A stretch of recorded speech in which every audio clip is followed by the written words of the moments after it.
que sí.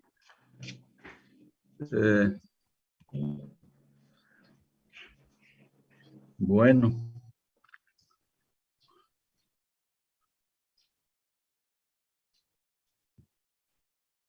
Ya. Entonces quedamos acá, Rogelio, ¿no? Sí, sí, en la composición de los alimentos. Ya. Bueno, entonces, sobre esto que el tema es que los alimentos pues se deterioran, digamos, ¿no? Y ese deterioro es causado por los microorganismos, básicamente bacterias, hongos, mohos, levaduras, y también por estas sustancias que son las enzimas, digamos, ¿no? Que en realidad son producidas por los mismos microorganismos. Y también producen deterioro de los alimentos. Entonces, también influye los procesos que continúan, digamos, ¿no? En la vida del alimento. Por ejemplo, en el tema de la fruta, por ejemplo, cuando la fruta ya está bastante madura, entonces el proceso es inevitable, solamente se puede regular un poco, digamos, mediante algunos mecanismos como aplicar bajas temperaturas en el cuarto de almacenamiento, pero todo es relativo, ¿no? Entonces también influye el estado de maduración de la fruta y hortaliza en el ritmo, digamos, en que avanza ese deterioro. Entonces lo que vamos a ver, pasemos a la siguiente diapositiva. Vamos a ver de los microorganismos, por ejemplo, vamos a ver cómo se reproducen, ¿no? Las bacterias, los hongos, las levaduras, etcétera. Cómo se reproducen, qué efectos nocivos causan en los alimentos, ¿no? Y qué tipos de alimentos son los más propensos, digamos, a ser afectados por la acción negativa de estos microorganismos, ¿no? También influye una serie de reacciones químicas que se producen en el mismo alimento, ¿no? Y que provocan una serie de cambios indeseables como cambio en el sabor, cambio en el color, ¿no? Del alimento. En cuanto a la acción enzimática, que también vimos, es evidente, digamos, que hay una acción de deterioro debido a las enzimas, ¿no es cierto? Las enzimas son, al igual que los microorganismos, digamos, no son bastante sensibles a la aplicación de temperaturas tanto elevadas como temperaturas también por debajo con temperaturas bajas, ¿no es cierto? Las temperaturas muy elevadas la inactiva, digamos, los microorganismos, ¿no? De la manera, digamos, las temperaturas bajas, ¿no? Entonces son sensibles a las altas y muy bajas temperaturas. También influye el tipo de alimento, es decir, en relación a la cantidad de nutrientes que tienen, ¿no? En cuanto hablamos de nutrientes, estamos hablando de agua, contenido de agua, digamos, ¿no? Del alimento. Cuanto más agua contiene el alimento, es más propensa, pues, más propenso a deteriorarse porque el microorganismo, la bacteria, necesita agua para poderse multiplicar, para poderse desarrollar. Lo mismo, digamos, los alimentos ricos en proteína también son muy propensos a deteriorarse más rápidamente que aquellos que no lo son. También el contenido de carbohidratos en el alimento también influye, ¿no? Mientras mayor es el contenido de carbohidratos, mineral y también algunas vitaminas, también promueven, digamos, permiten un deterioro más acelerado del alimento. Entonces, por ejemplo, entre este tipo de alimentos que son ricos en proteínas y en carbohidratos, tenemos, por ejemplo, las leches y la carne, ¿no? Por lo tanto, esos alimentos deterioran rápidamente, ¿no? También influye el grado de acidez, digamos. Ya hemos dicho, por ejemplo, que las frutas son más ácidas, o sea, tienen un pH mucho más bajo que la hortaliza, ¿no?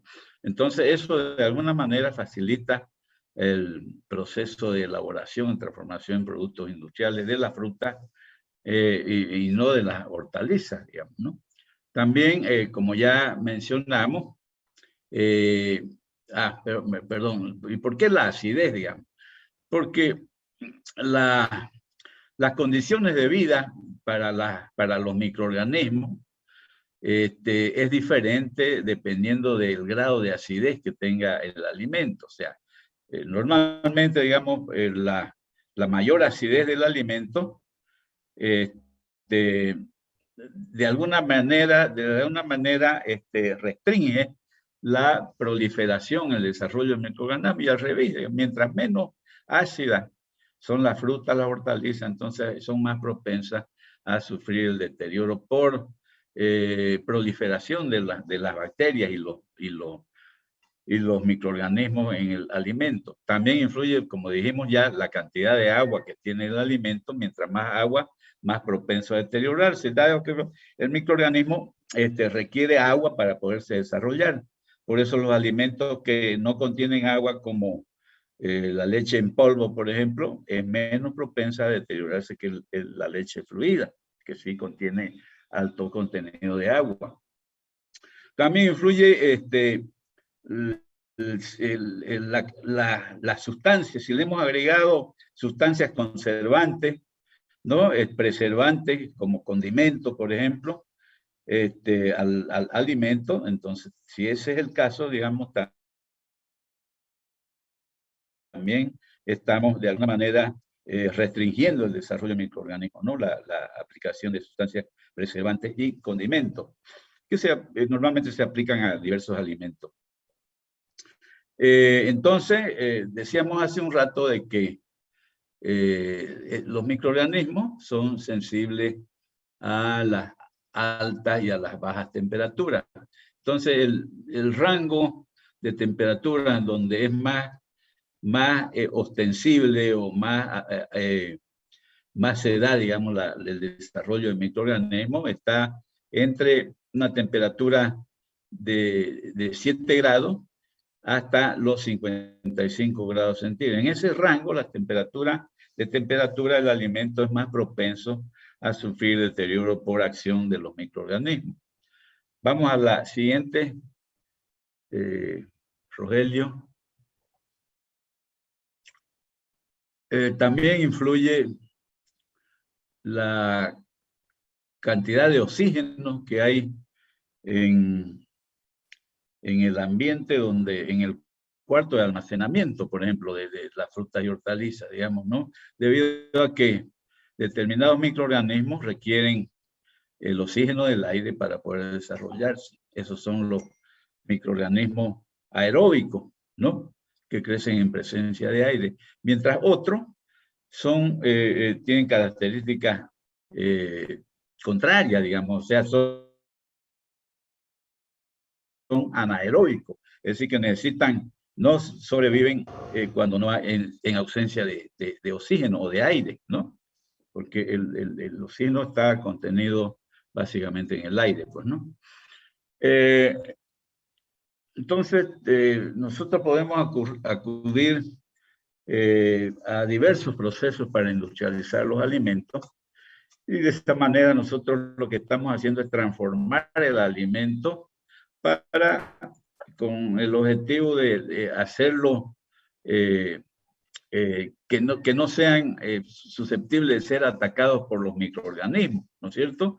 Entonces, de esa manera nosotros preservamos estas materias primas sometiéndolos a diversos procesos de industrialización para modificar la materia prima, para que las bacterias, hongos que ejercen una acción deteriorante del alimento no puedan desarrollarse, digamos, ¿no?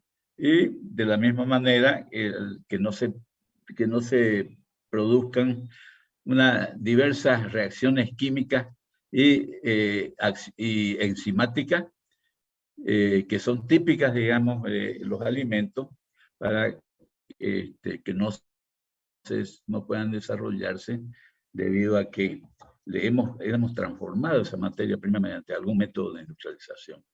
Entonces, los alimentos industrializados de fruta y hortalizas deben ser bien procesados, ¿no? Ya que en caso de que la elaboración, la industrialización no haya sido completada o haya sido defectuosa, el producto es susceptible de sufrir alteraciones y por lo tanto su consumo de parte del cliente no es seguro, digamos, puede acarrearle algunos inconvenientes. Para evitar eso, digamos, lo que se hace es lanzar al mercado el producto industrializado de fruta y hortalizas después de que se le ha hecho un debido control de calidad, ¿no? Para asegurarse la inocuidad del alimento, que no sea causante de enfermedades y problemas al consumidor. Entonces, entre los factores que producen alteraciones del alimento, que ya está contenido en el envase, ¿no? Tenemos los microorganismos, como hemos venido sosteniendo, y las enzimas. ¿Qué es un microorganismo? Es un órgano viviente, es un organismo viviente de tamaño muy pequeño, de ahí su nombre, digamos, de microorganismo, ¿no? Por lo tanto, es solo visible este órgano viviente, es solo visible haciendo uso de un microscopio. Entonces, los microorganismos se encuentran en el medio ambiente, ¿no? En el agua, en el aire, en el suelo, en las plantas, en el hombre, en los animales. Entonces, los microorganismos lo que hacen es atacar el alimento envasado, o sea, como es los proyectos industriales en su general se comercializan envasados, pues, ¿no? Entonces, particularmente peligroso el efecto negativo de los microorganismos, ya que causa el daño al consumidor, ¿no?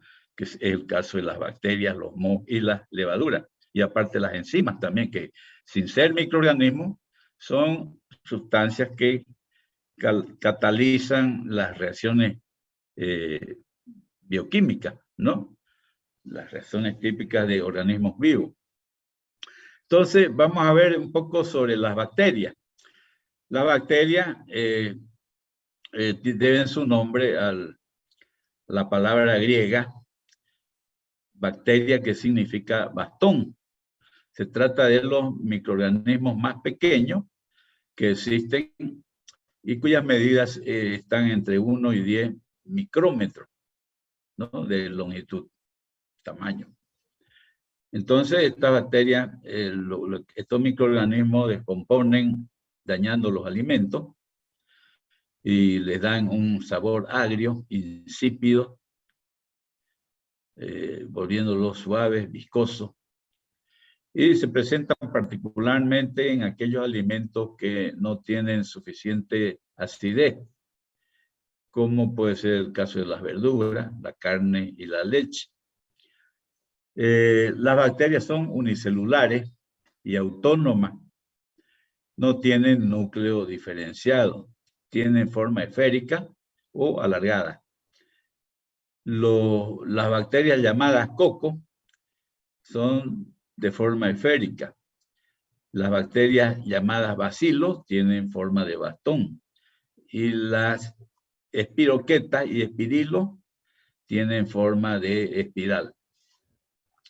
Se reproducen por simple división. Vamos a la siguiente lámina, siguiente diapositiva. Se reproducen por simple división y son capaces de dividirse en dos, ¿no? Cada cierto tiempo. Entonces las bacterias, las células de las bacterias se dividen por un proceso que se llama fisión, es división. En ese caso, digamos, cuando ocurre la fisión, el material genético se duplica, la bacteria se duplica y se alarga, se estrecha por la mitad y se produce la división o la escisión completa. Y como resultado de esa fisión, de esa división, se forman dos células hijas idénticas a la célula madre, como igual que ocurre en los seres superiores, en los organismos superiores, como pueden ser las personas, por ejemplo. Entonces, de acuerdo a eso, digamos, una especie de bacteria da origen solamente a células de la misma especie cuando se produce la reproducción. Entonces es lo mismo, digamos, ¿no? Acá como de esperar, digamos, que una pareja de personas rubias nazcan los hijos rubios también, ¿no? O de los hijos negritos, de unas parejas de negros, nazcan negritos, ¿no? O sea, que salga un rubio de esos, quiere decir que hay algo ya medio raro ahí, ¿no? O viceversa, un negrito, digamos, hijo de un par de chocos, digamos, un choco y una choca. Lo mismo ocurre con estos organismos que son las bacterias. Entonces, esa forma de reproducirse por simple división permite un desarrollo, pero vertiginoso, digamos, cuando las condiciones del medio ambiente le son favorables, ¿no? Entonces se estima de que, o sea, no es que se estime, sino que es un hecho que las bacterias se dividen cada cierto tiempo. Ese tiempo puede oscilar entre 20 a 40 minutos, y si las condiciones le son favorables, y si se produce la división de cada célula de la bacteria cada 30 minutos, después de unas 15 horas, una sola célula habrá dado origen a unos 1.000 millones de descendientes, ¿no? Esas agrupaciones de células forman colonias que pueden ser observables a simple vista. Algunas bacterias, digamos, tienen la facultad de desplazarse de un lado al otro, de movilizarse, y lo hacen gracias a unos filamentos denominados flagelos, ¿no? Que se pueden localizar en una o más, en una zona o en toda la superficie de la célula, ¿no? Y entonces, dependiendo de la dirección en que se mueva el flagelo, la bacteria puede moverse avanzando, moviéndose en una determinada dirección. Entonces, la duración de los movimientos de avance están relacionadas con los receptores presentes en la membrana de la bacteria. Esos movimientos, digamos, le permiten a la bacteria acercarse a determinada sustancia o alejarse de otras sustancias que no le son favorables, ¿no? Entonces, cuando las condiciones del medio ambiente o del alimento le son adversas a la vida de los microorganismos, de la bacteria, las bacterias pueden transformarse en esporas, que es un estado latente o inactivo de la bacteria, ¿no? Y en esas condiciones, como esporas, en su estado latente, pueden llegar a resistir condiciones extremas de temperatura y humedad, digamos, que son las variables, digamos, que más afectan a la posibilidad de desarrollo del microorganismo. Entonces, se transforman en esporas, y en esas condiciones aguantan condiciones más adversas, digamos, ¿no? Sigamos a ver con las bacterias, sí, vamos a la...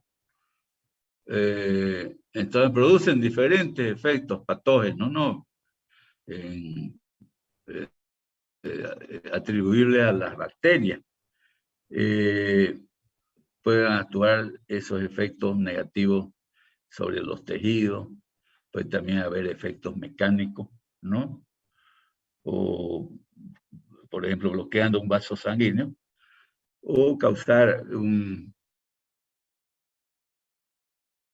una infección. Y también hay que tomar en cuenta la respuesta del organismo del hospedado, del que hospeda, digamos, a la bacteria, ¿no? Que también puede afectar sus cavidades, ¿no? Formadas en los pulmones, produciendo, por ejemplo, efectos como la tuberculosis, ¿no? O también se producen efectos provocados por toxinas producidas por la misma bacteria. Las toxinas son en general de particular interés, ¿no? Porque afectan a los alimentos, por ejemplo, y las toxinas en general son específicas de cada especie. Por ejemplo, hay una toxina que es la causante de la fiebre difteria, ¿no? Que es diferente de la toxina que origina la otra enfermedad como el cólera, digamos.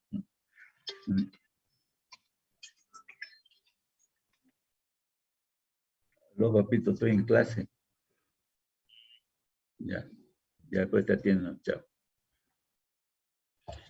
Entonces, de particular interés es esta bacteria, digamos, llamada Clostridium botulinum, que puede producir efectos, enfermedades en el consumidor de un producto que ha sido mal procesado, porque el alimento más procesado es susceptible de desarrollar toxinas, digamos, ¿no? La toxina es producida por el crecimiento de la bacteria en el frasco cerrado herméticamente, o sea, cuando el producto ya está contenido en el envase cerrado en forma hermética, entonces ahí, digamos, la toxina puede ser desarrollada por la bacteria, ¿no? Entonces, normalmente, como dije, como mencionamos hace un rato, las bacterias en el medio ambiente se hallan en estado activo, pero para defenderse de factores adversos que la destruyen, como son el calor, el frío, algunos conservantes como el azúcar, la sal, el vinagre, en esas cosas, en esas situaciones adversas, forman las especies de paredes a su alrededor, quedando en estado inactivo, recibiendo el nombre de esporas, ¿no? Y cuando el medio ambiente le vuelve a ser favorable, vuelven a su forma activa y en ese estado, digamos, pueden desarrollarse y reproducirse rápidamente vía la producción de toxinas. Entonces, particularmente esta bacteria del Clostridium botulinum crece en los alimentos que tienen poca acidez, como puede ser el caso de las carnes y de los vegetales o verduras, no así en la fruta, porque ya vimos de que las frutas tienen un pH más bajo, por lo tanto son más ácidas. Sigamos a ver.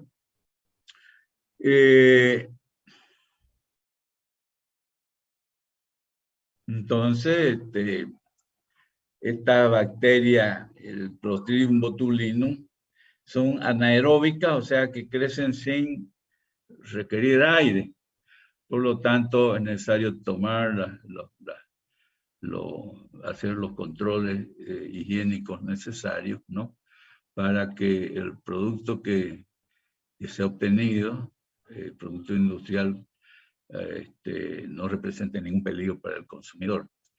Entonces, las bacterias, es decir, aunque sean en su estado de espora, inactivo, se pueden destruir cuando los alimentos que son poco ácidos, digamos, se procesan en forma correcta y se llega a someterlos a temperaturas bastante elevadas, como en un dispositivo como la olla de presión, digamos, en la cual se puede alcanzar temperaturas de más de 100 grados, 112, 115 grados centígrados, que son más que suficientes para destruir las bacterias e incluso las esporas, ¿no?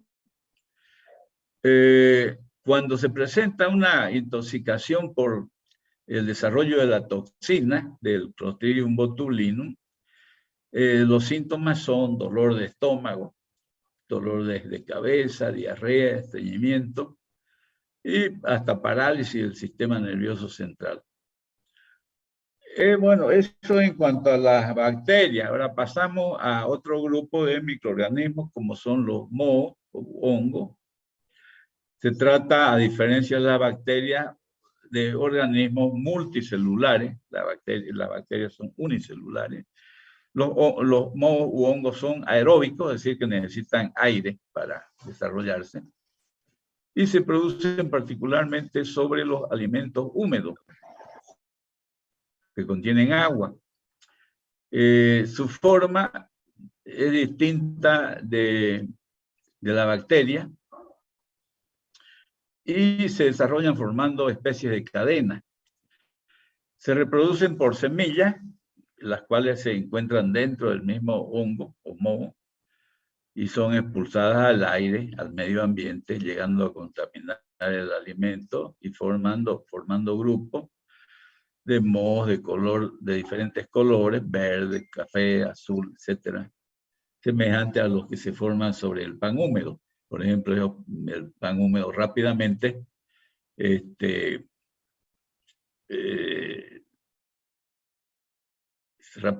afectado por los hongos, digamos, justamente debido a su humedad, ¿no?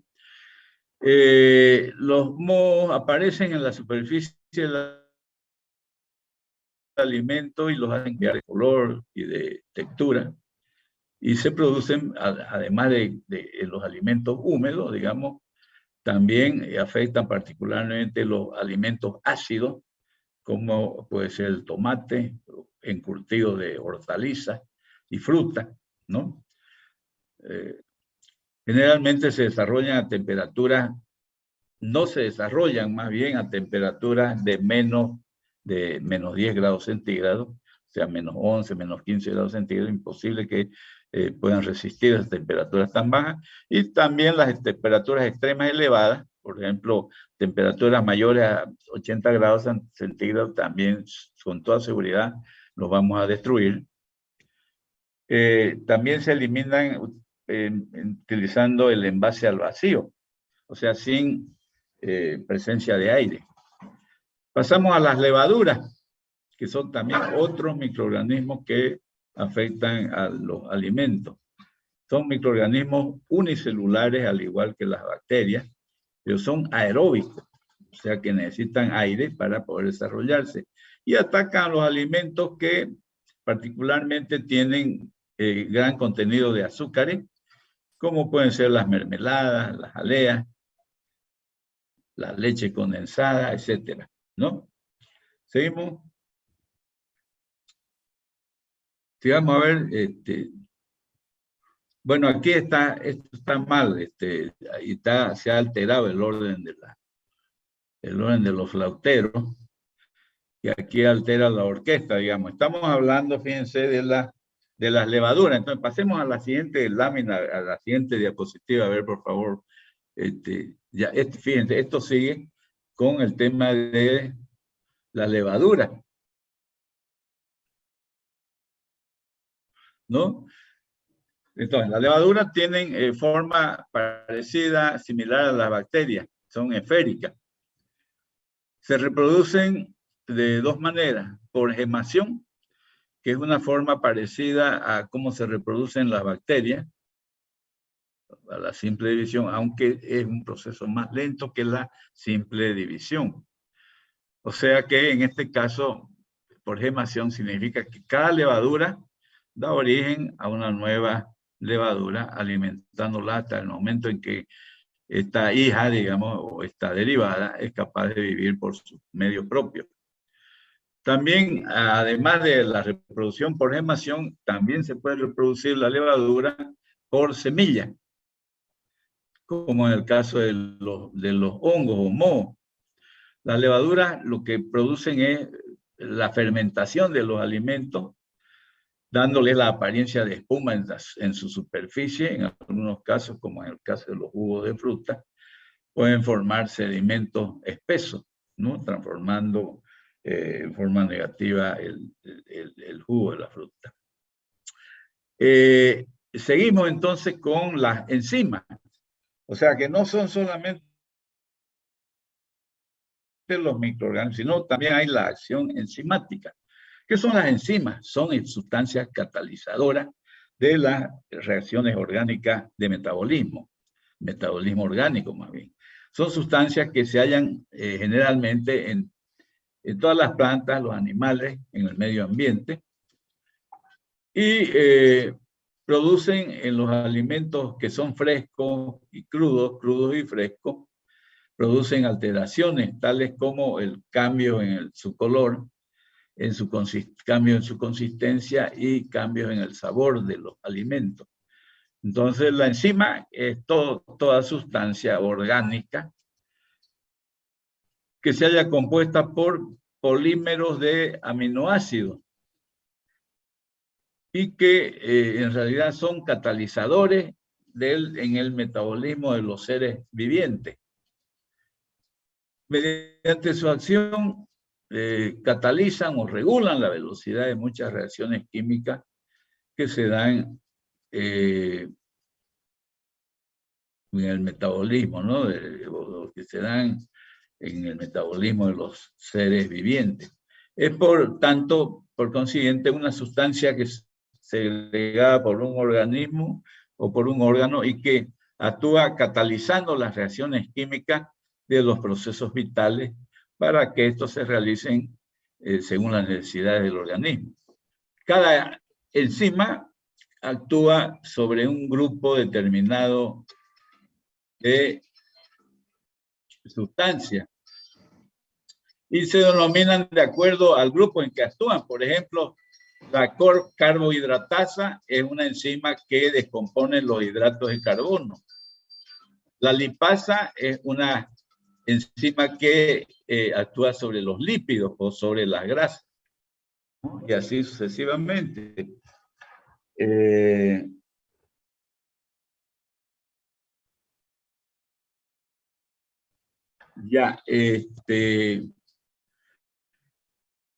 realidad, los investigadores han determinado que, bueno, la enzima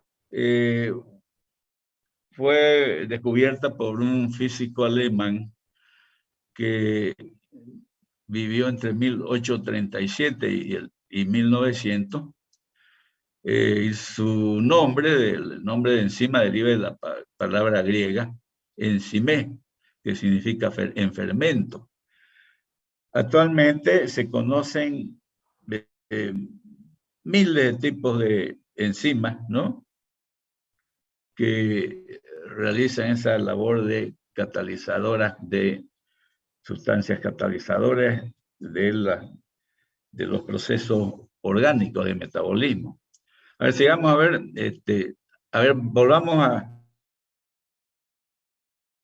volvamos una hoja atrás, a ver, ya. Esto sigue las enzimas, ¿no? ¿Está bien? Cada tipo de enzima cataliza un tipo específico de reacción, por ello se necesitan muchos tipos de enzimas en el metabolismo de cualquier tipo de célula. La enzima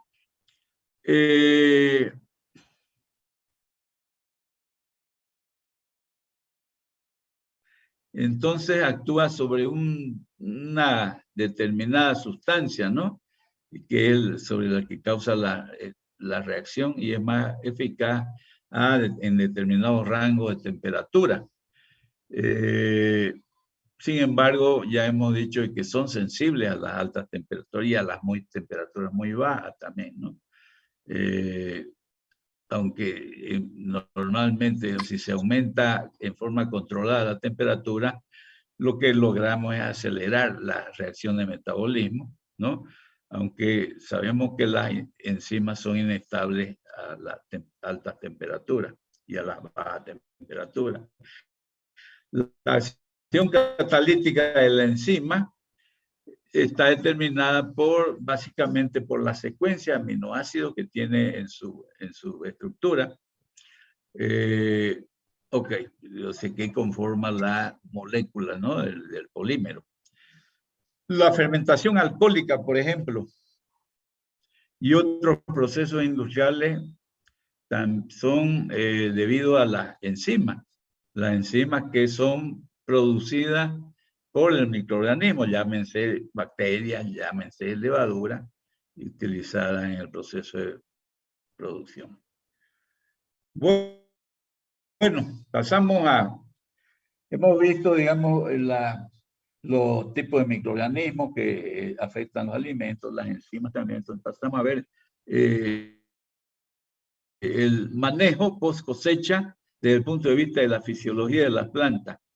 Es decir, ¿qué es manejo post cosecha? ¿Cómo se debe hacer el manejo después de la fruta, de la hortaliza, después que esta es cosechada? ¿O qué comportamiento tiene, digamos, qué diferencia de comportamiento de la fruta cuando está colgada de la planta madre y luego de que es cosechada? Es diferente, digamos, ¿por qué?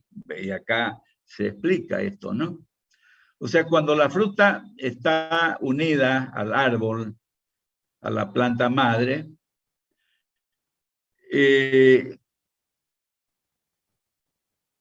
se encuentra en el tejido de la planta, además del nitrógeno y del oxígeno, tenemos anhídrido carbónico, que es el resultado del proceso respiratorio de la fruta. No nos olvidemos que al cosecharla también, como hemos visto al principio de este tema, no muere, digamos, no mueren los tejidos, las células, sino que siguen vivas. Entonces, y si viven, están respirando. Y como hemos visto, el proceso de respiración consiste en absorber oxígeno, en la absorción del oxígeno por parte de la célula de la planta, y absorben oxígeno y desprenden gas carbónico, ¿no? Entonces, eso como resultado del proceso respiratorio. Entonces, la concentración de gas carbónico en el tejido, dependiendo del tipo de fruta y el tamaño de la misma, puede estar entre 2 al 6%, y en casos excepcionales puede llegar hasta un 10%. El contenido de oxígeno es bastante más bajo. O sea, sabemos nosotros que el aire atmosférico tiene 21% de oxígeno, 79% de nitrógeno y solamente pequeñas trazas de gas carbónico. Pero acá, digamos, la atmósfera modificada cuando la fruta está colgada de la planta madre, está modificada la atmósfera, ¿no? Aquí está la atmósfera que influye en el proceso, en el metabolismo de la fruta o la hortaliza. Entonces hay mayor contenido de gas carbónico. Entonces sabemos que el gas carbónico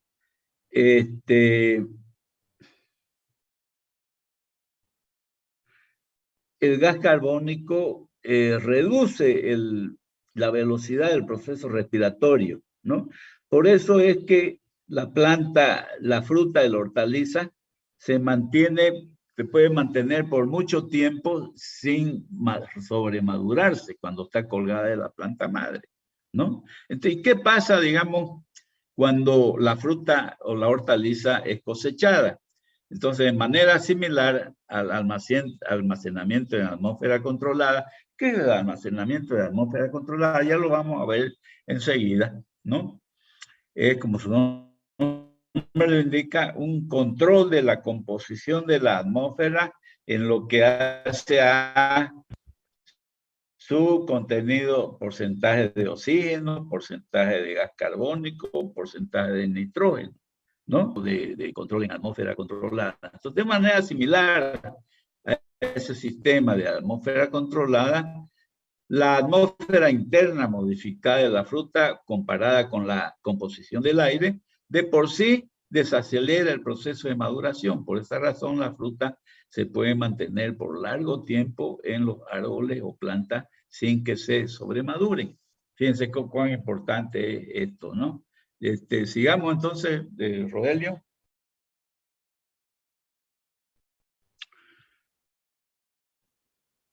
Ya.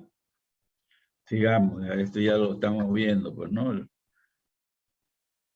Ya lo hemos visto, esto de los microorganismos. Entonces, seguimos entonces con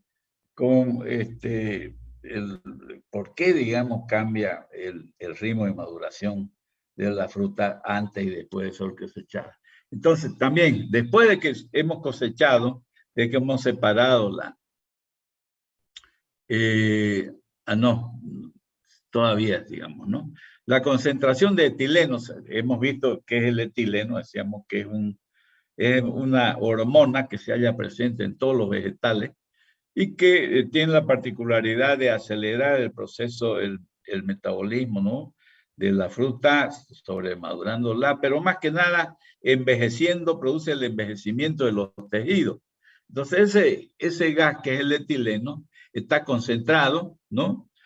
Esa concentración de etileno puede estar entre 0,1 y 1000 partes por millón.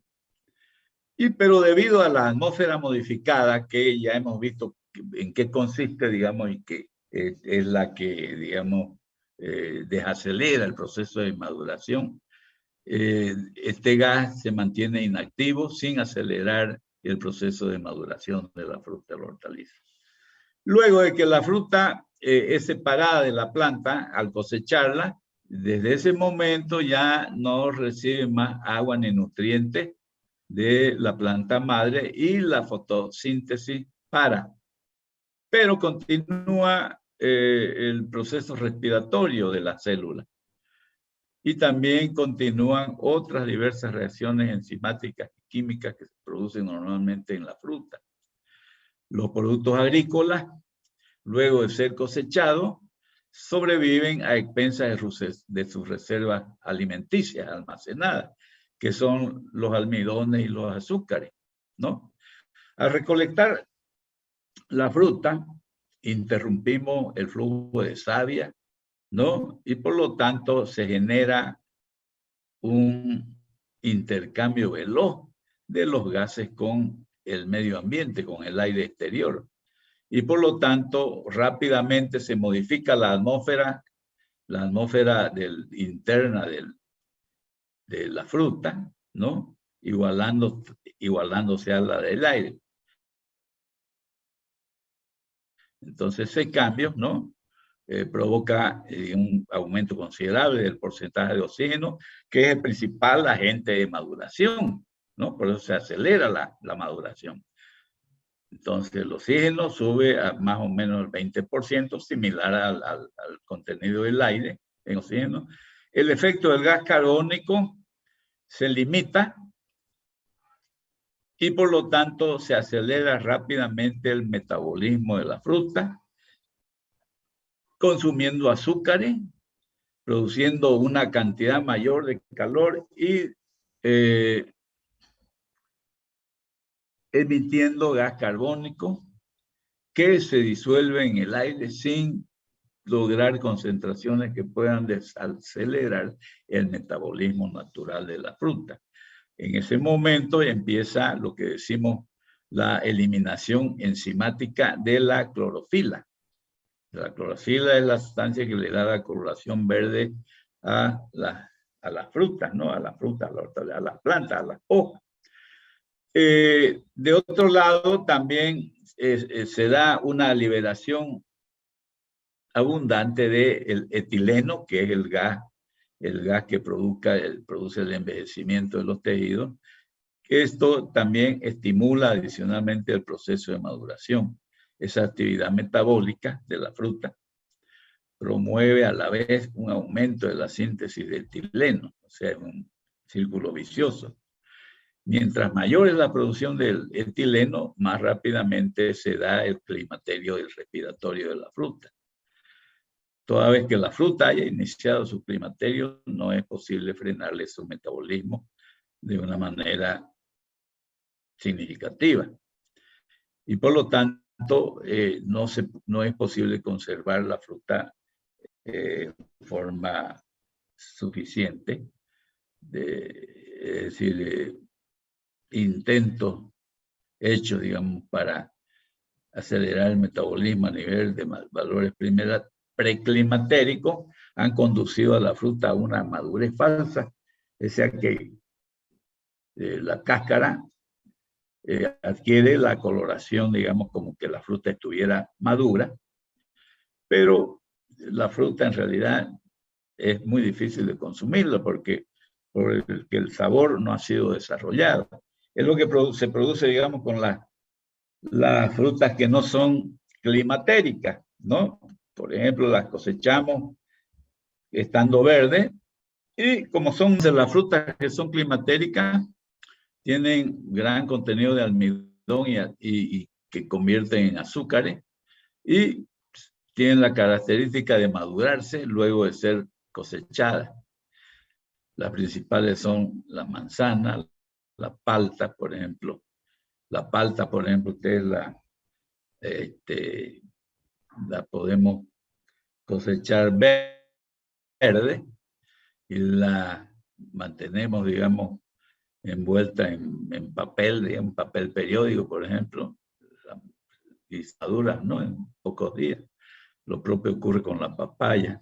También son climatéricas el maracuyá, durazno, ciruela, tomate. Las principales frutas que no son climatéricas hay que dejarlas que maduren en la planta, debido a que su intensidad de maduración, de intensidad de respiración, se reduce al ir madurando. Entre este tipo de comportamientos tenemos las siguientes frutas: cereza, uva, limón, melón, naranja, piña y frutilla. Son no climatéricas. Estos dos grupos, es decir, las climatéricas y las no climatéricas, tienen un comportamiento de maduración diferente. Y en el caso de la piña, que es no climatérica. Bueno, una vez hemos cosechado la fruta, la hortaliza, hay que almacenarla. Y en el almacenamiento hay que tratar de conservar sus cualidades nutritivas, que no se deteriore, que no sea atacada por microorganismos, etcétera, etcétera. ¿Y qué hacemos durante entonces en el almacenamiento? Entonces, cuando cosechamos, ya la llevamos a los almacenes o a los hilos de la fábrica, ¿no? O de la unidad de producción. Para ello, digamos, lo que se hace normalmente es aplicar temperaturas bajas con la finalidad de reducir, digamos, la velocidad del proceso respiratorio y por lo tanto retardar, digamos, el deterioro de estas materias primas, ¿no? Frutas y hortalizas frescas. Al disminuir la temperatura del cuarto de almacenamiento, por ejemplo, en unos 10 grados centígrados, estamos en realidad reduciendo la velocidad de envejecimiento de los tejidos de la fruta o de la hortaliza a la mitad o a la tercera parte, ¿no? O sea, si se deterioran en una semana, al aplicar 10 grados menos de temperatura, vamos a tardar 2 semanas o hasta casi un mes para observar, digamos, que algún grado de deterioro. Entonces, las frutas y hortalizas se almacenan bajo refrigeración. Aplicando frío al cuarto de almacenamiento, estamos disminuyendo el proceso respiratorio, la velocidad del proceso respiratorio, y por lo tanto lo estamos logrando prolongar o alargar la vida útil de estas materias primas. Además, al aplicar frío, también podemos combinar esa aplicación del frío aplicando la atmósfera controlada, ¿no? Es decir, la atmósfera controlada consiste en conseguir en el cuarto de almacenamiento una composición de la atmósfera, ¿no? Que retarde, digamos, también que coadyuve con la refrigeración para retardar el deterioro de la vida útil de la fruta o la hortaliza a través del control de la velocidad del proceso respiratorio. Entonces, a ver, cuando la fábrica es chica, ¿no es cierto? No hay mayor problema, ya que las frutas se van procesando a medida que se van recibiendo. Entonces, normalmente no sería necesario aplicar frío, pero si la fábrica, la planta productora, la planta industrial es de mediana o gran tamaño, entonces sí vamos a necesitar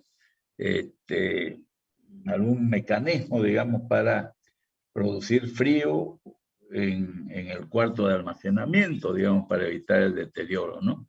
Y controlar, digamos, ¿no? Con los controles de inventario, ¿no? El PEPS, el FIFO y el LIFO, ¿no? Que ustedes han visto en otras materias. El FIFO es lo primero que entra, es lo primero que sale. Y el LIFO es lo último que entra, es lo primero que sale. Entonces, aquí aplicaríamos el LIFO, ¿no? Lo último que entra es lo primero. O sea, mientras más tarde, mientras más tiempo tengamos la fruta o la hortaliza en almacenamiento, le damos prioridad a esa fruta que ha entrado antes almacene para evitar justamente su deterioro. Entonces, conservación por refrigeración. Luego de que la fruta o hortaliza se cosecha, debe ser llevada en forma rápida al centro de acopio o a la planta industrial, ¿no? Y con el objetivo de preenfriarla en forma inmediata, ¿no? Y de la manera más rápida posible. Sigamos a ver.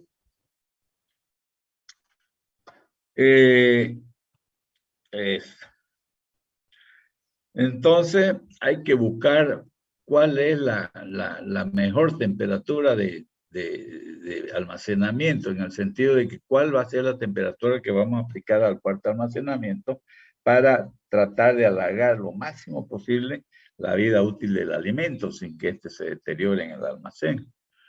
Entonces, pero esa temperatura óptima de almacenamiento, que es aquella temperatura que reduce al mínimo el deterioro el metabolismo natural de la fruta o hortaliza, ¿no? Difiere de una fruta a otra e inclusive puede diferir en una misma fruta dependiendo de la variedad que se trate de la misma. Entonces, hay frutas que son poco sensibles al frío, las que son de clima templado, por ejemplo, como las uvas, las manzanas, kiwi. Esas frutas poco sensibles al frío, que son de clima templado, digamos, ¿no? Que se dan en Cochabamba, en Samaipata, Comarapa, digamos, ¿no? En lugares de cierta altura, ¿no? Ese tipo de frutas tienen una temperatura óptima de almacenamiento que corresponde a una temperatura ligeramente por encima del punto de congelación del jugo de esa fruta, ¿no es cierto?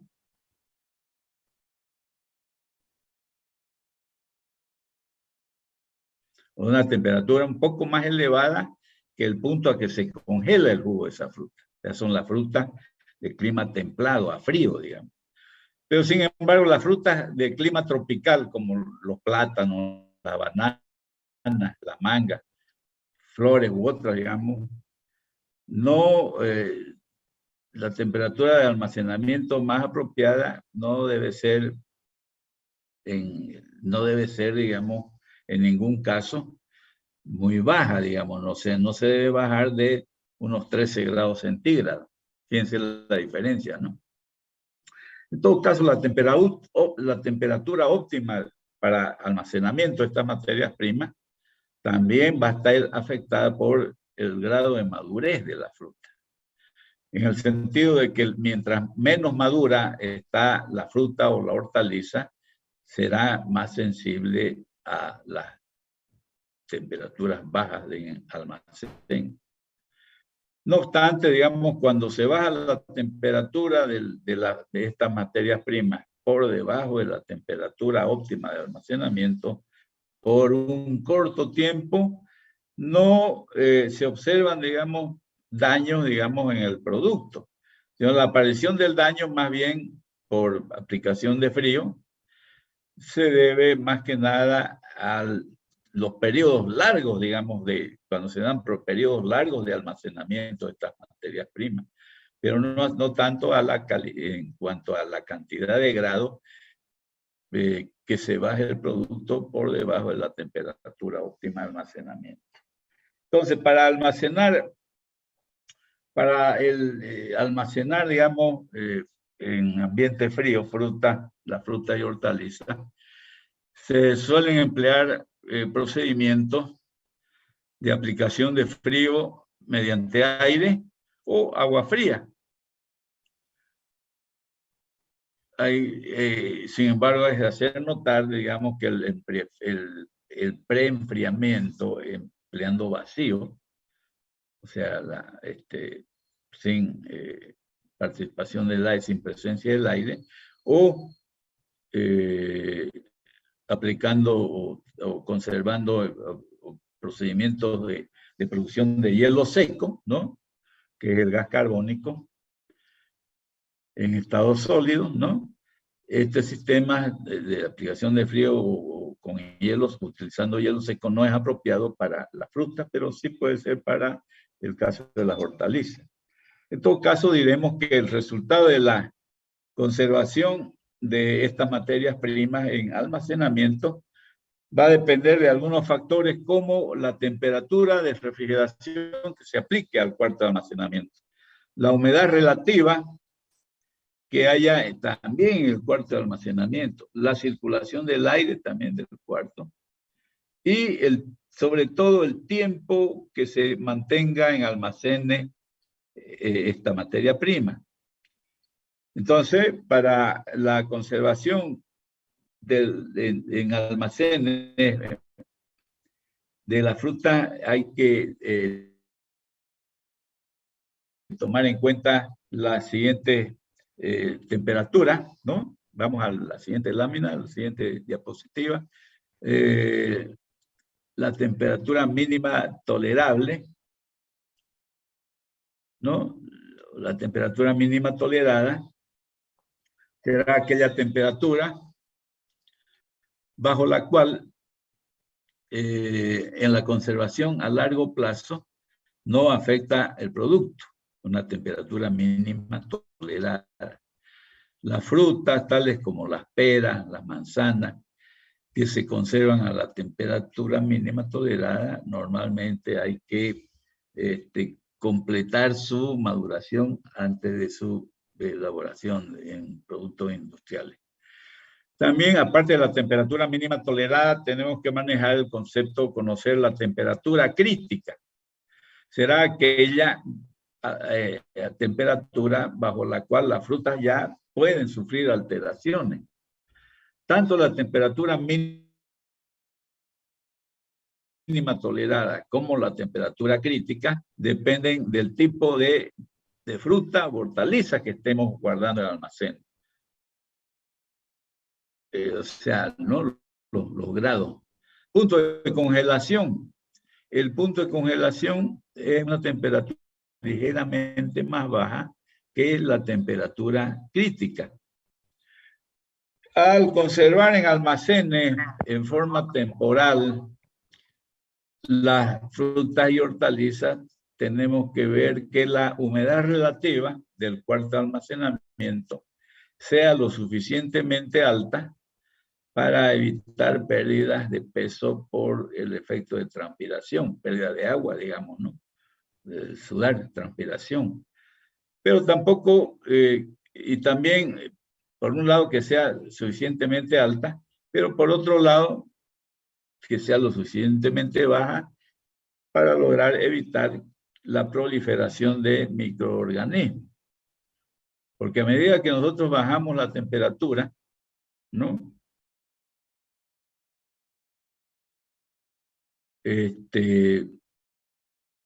Proliferan los microorganismos, pues, o sea, a 80 grados, digamos, es mucho más difícil que a 50 grados, por ejemplo, ¿no? Por eso, a medida que bajamos la temperatura, estamos promoviendo desarrollo de microorganismos. También hay que considerar la circulación del aire, la velocidad de circulación del aire o la cantidad de aire que circula. Debido a que el aire es el elemento que transporta el calor desde el producto que está almacenado, llevándolo hacia el evaporador del sistema de refrigeración del cuarto. La circulación del aire, por lo tanto, debe ser suficiente, ¿no? Suficientemente alta, elevada, pero tampoco que sea tan alta que pueda provocar la evaporación del agua de los tejidos de la superficie del producto. Bueno, eso es en cuanto a el mantenimiento en almacenes aplicando refrigeración, pero también, como hemos visto, además de refrigeración, se puede aplicar la atmósfera controlada, conservación en atmósfera controlada, ¿no? Entonces, la conservación de la calidad de la materia prima, frutas y hortalizas, aplicando refrigeración, es limitada en el tiempo, o sea, no se puede mantener, digamos, las condiciones nutritivas del alimento, la vida útil del alimento por tiempo indefinido, sino que tiene su límite de tiempo. Pasado ese límite del tiempo, el producto se deteriora, pues, ¿no? Entonces, por eso es que se suele complementar la aplicación de frío, complementada con lo que conocemos como la conservación bajo atmósfera controlada, que es complementaria, digamos, a la refrigeración, y con lo cual nosotros podemos prolongar el tiempo de almacenamiento, ¿no? Y promoviendo la mejor calidad de las cualidades nutritivas de estas materias primas, que si solamente aplicamos la refrigeración normal en el cuarto de almacenamiento sin atmósfera controlada. Sigamos a ver. Sigamos. Entonces, ¿en qué consiste la atmósfera controlada? Como su nombre lo indica, en controlar la atmósfera del cuarto de almacenamiento, en lo que hace a su porcentaje de oxígeno, nitrógeno y gas carbónico, manteniéndolo en valores diferentes a la composición del aire atmosférico. Entonces, en atmósfera controlada, las condiciones ideales, digamos, de oxígeno, gas carbónico y nitrógeno son entre 3 y 5% de gas carbónico o de oxígeno, más bien.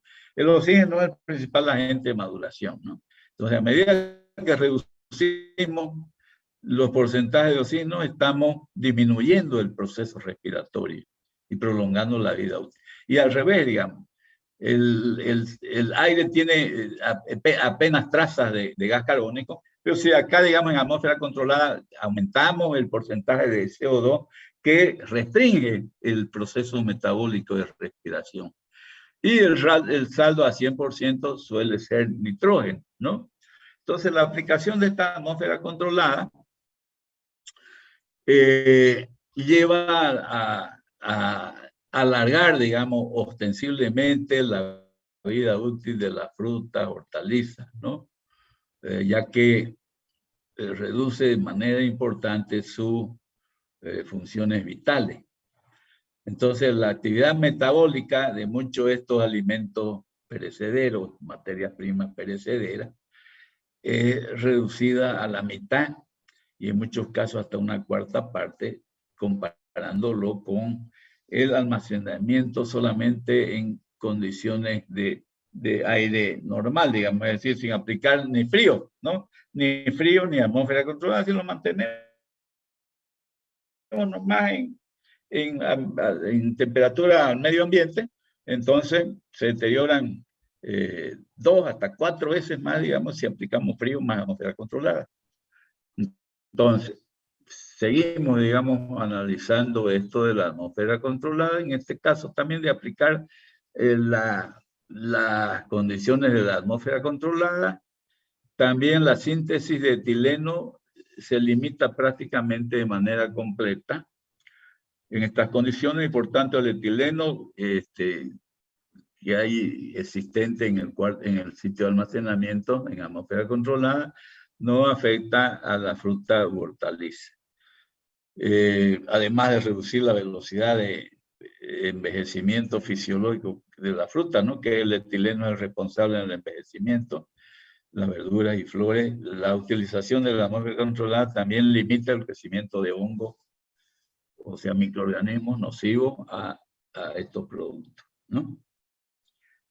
Y lo dicho, ya sabemos esto, ¿no? Que la respiración es la absorción de oxígeno y expulsión de gas carbónico. La intensidad de respiración se deprime por los bajos contenidos de oxígeno y elevado porcentaje de gas carbónico en la atmósfera. La atmósfera se refiere al cuarto de almacenamiento, ¿no? Entonces, ¿cómo se aplica, en qué consiste la aplicación de este procedimiento de la atmósfera controlada? Consiste en introducir gas carbónico en el cuarto de almacenamiento, el cuarto que es hermético, digamos, ¿no? Tratando de lograr una composición atmosférica que reduzca, digamos, esa velocidad del proceso respiratorio de las materias primas. Este sistema es el más apropiado cuando se realiza la conservación a temperaturas próximas a 0 grados centígrados. Sigamos a ver.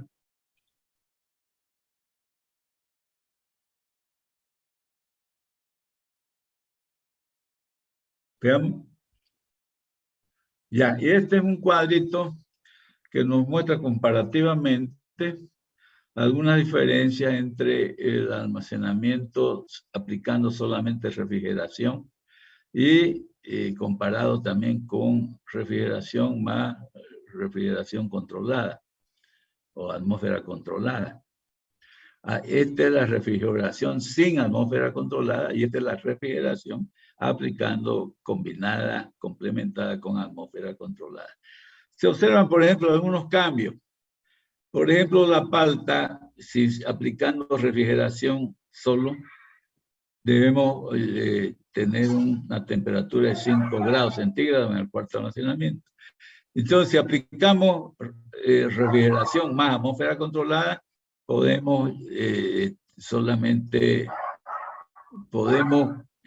no necesitamos bajar mucho la temperatura del cuarto. Por ejemplo, fíjense la diferencia. Acá 15 grados y contra 5.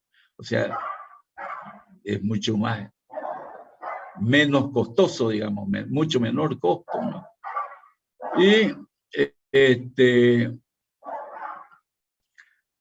estas son las cantidades de oxígeno y CO2, ¿no? Esa es la atmósfera controlada, pues, ¿no? Y podemos mantener la palta durante 45 días a 15 grados centígrados y en refrigeración a 5 grados centígrados solo 28 días. Fíjense la diferencia. Acá en la manzana también, fíjense. En refrigeración normal, 1,5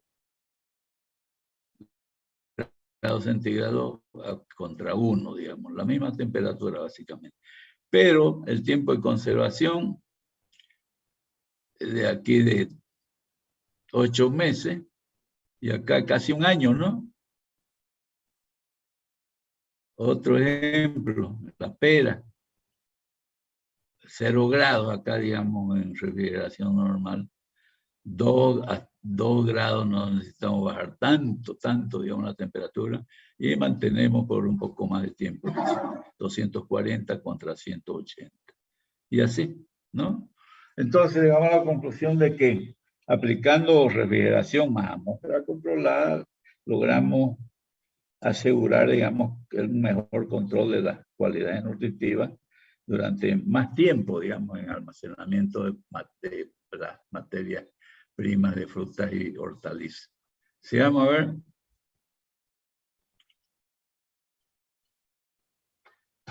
Ya, la tabla es este cuadro anterior, nos da los datos comparativos de las dos alternativas.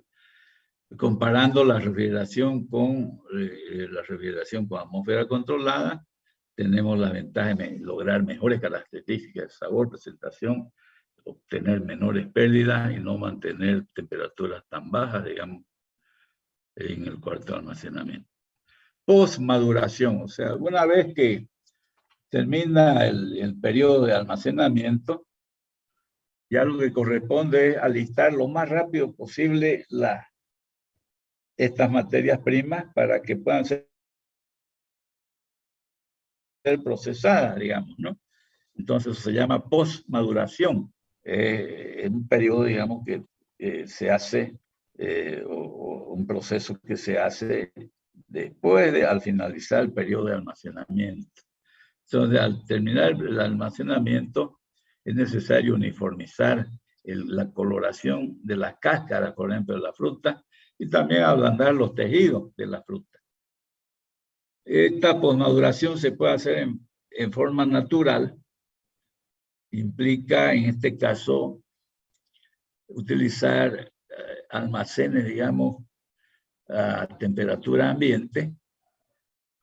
Y la otra alternativa es la posmaduración controlada, que es cuando la maduración se realiza en condiciones adecuadas a cada producto. Y al hablar de condiciones, estamos hablando de la temperatura, la humedad y composición de la atmósfera. Entonces, la maduración controlada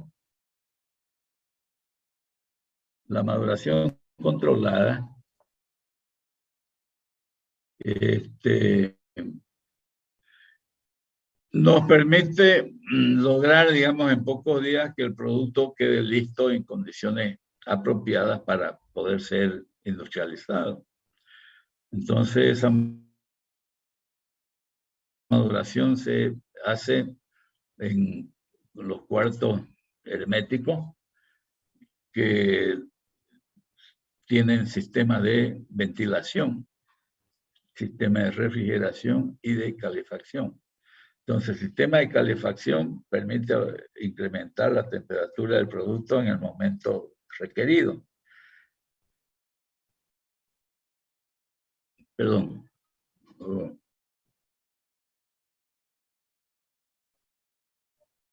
¿Se cortó?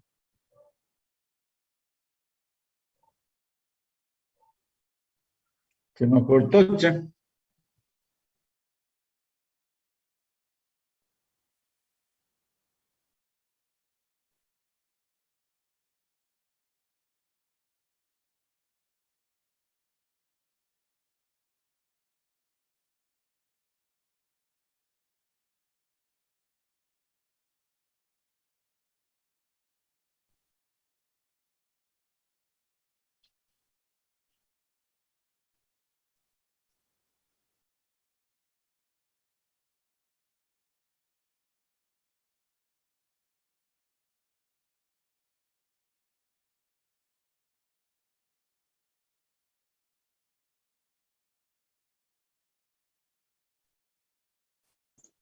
Ingeniero, creo que es internet. Se cortó, ¿no?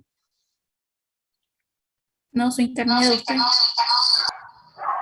¿Es mi internet o el de Rogelio? El de usted, creo, ingeniero. De usted. Está compartiendo, ingeniero, la pantalla.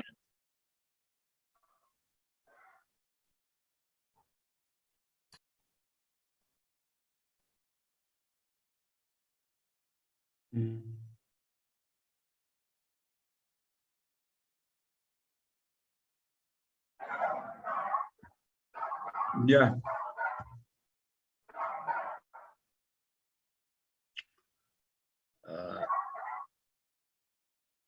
¿Cómo lo agrandamos esto? View. Standard, server. Oh.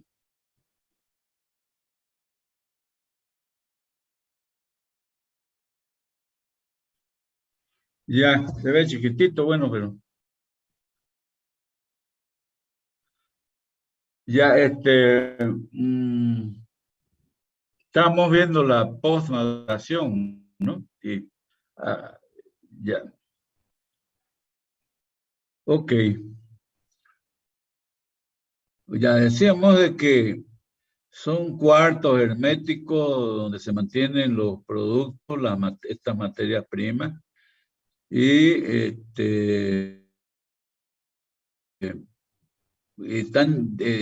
tienen, digamos, sistemas de calefacción, de ventilación y de refrigeración, digamos, para modificar las condiciones del cuarto, digamos, pues, dependiendo de los requerimientos del producto que estamos manteniendo en el almacén. En todo caso, digamos, por ejemplo, la calefacción permite aumentar, digamos, la temperatura en el momento oportuno, pero no debe ser en forma desmedida, sino que hay que aumentar en forma paulatina la temperatura a razón de 1 grado centígrado por hora, digamos. El caso de la refrigeración también permite en su momento bajar en forma rápida la temperatura a partir de que se haya alcanzado el punto de madurez. Y de esa manera, digamos, podemos mantener las características organolépticas, dureza, color, sabor de estas materias primas.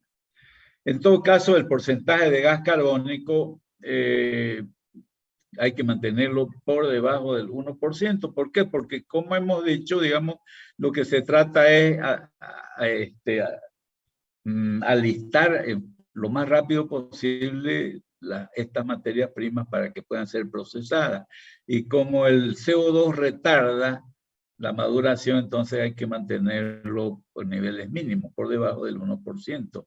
De esa manera no va a obstaculizar el proceso de maduración de estas materias primas.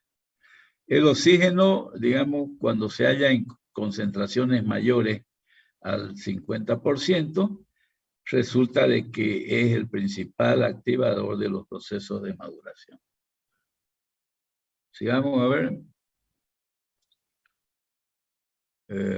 Ya. Cuando nosotros industrializamos estas materias primas, realizamos diferentes operaciones, ¿no? Esto es, digamos, bastante común cuando hablar de las operaciones preliminares a la transformación. Y son en muchos casos operaciones que son comunes a diferentes líneas de producción, ¿no? Entonces, muchas líneas de producción, sobre todo cuando esto se da, digamos, cuando la fábrica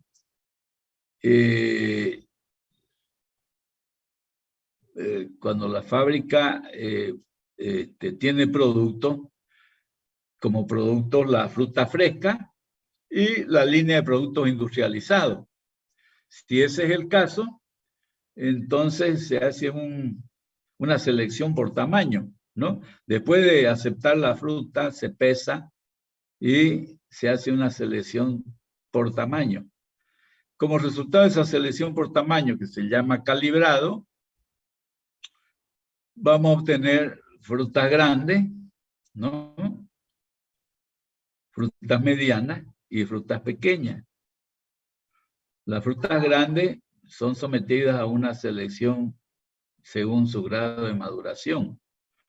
Las frutas medianas son las que se llevan a las líneas de industrialización. Y las frutas pequeñas se las somete a fermentación para obtener alcoholes, vinagre y otros, ¿no es cierto?, por fermentación. Entonces, esto es normal, digamos. Y entre estas operaciones preliminares tenemos lo siguiente, por ejemplo. La selección según madurez, el grado de maduración, aquí. Lavado, para traer materias extrañas. Pesado. Ese pesado no solamente se hace al recibir la materia prima, sino que puede repetirse en varias operaciones a medida que se desarrolla el proceso, porque es la única forma que tenemos nosotros para determinar los rendimientos, ¿no? O sea, que que con cuánto de materia prima obtenemos una determinada cantidad de producto acabado, ¿no? Entonces el pesado se puede repetir varias veces, no en la misma etapa, sino a medida que la materia prima va siendo procesada, ¿no? Para ver rendimientos entre diferentes etapas. El calibrado, y aquí ya sabemos que el calibrado, una selección por tamaño. El pelado, normalmente es necesario pelar alguna fruta, ¿cierto? Para la cáscara no tiene pues es más áspera, digamos, ¿no? Al paladar del consumidor, y muchas veces está afectada por los procesos térmicos, digamos, aplicación de calor, digamos, que lo hace cambiar de color, digamos. Por lo tanto, normalmente las frutas son peladas también. Y la llamada preparación, digamos, aquí lo que se hace es sacar la fruta que no están en condiciones de ser procesadas, como las frutas sobremaduradas o podridas, y frutas en mal estado, ¿no? Otras veces necesario extraer las semillas, como en el caso de los duraznos, por ejemplo, ¿no? La cereza, o la manga, ¿no? Y también se estila hacer cortes, digamos, para introducir a los envases, digamos, ¿no? Por ejemplo, los duraznos en mitades o la piña en rodajas, etcétera, etcétera, ¿no? También se suelen, otras de las operaciones preliminares que son usuales a los procesos de industrialización, tenemos el prensado, ¿no es cierto?, para extraer los jugos, por ejemplo, ¿no? O reducir la pulpa a especie de puré, extracción del jugo, tamizado, para obtener mayor o menor finura, digamos, de los granos de pulpa, por ejemplo. Clarificación, digamos, cuando se trata de eliminar sólidos no solubles, la estratificación. Escaldado en tratamiento térmico, precaución similar al escaldado, observación como el sulfito de sodio, ¿no?, para evitar la acción enzimática, etcétera, etcétera. Bueno, muchas de estas operaciones son comunes a varias líneas de producción. Sigamos a ver.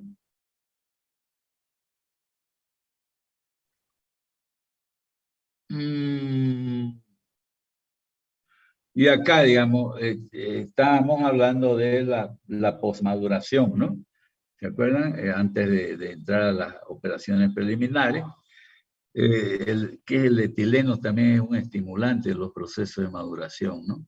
La concentración adecuada, digamos, del etileno para conseguir la posmaduración después del terminar el proceso, el tiempo de almacenamiento, es una concentración de 2%. Para evitar riesgos de explosión, el etileno se utiliza mezclado con el 90% de nitrógeno. Bueno, entonces aquí vemos las operaciones preliminares. Hace un ratito hablábamos del pesado, ¿no? El pesado, bueno, hay que no solamente para recibir pues la materia prima, ¿no?, para aceptar, hacer el pago, se puede repetir en diferentes etapas del proceso de transformación.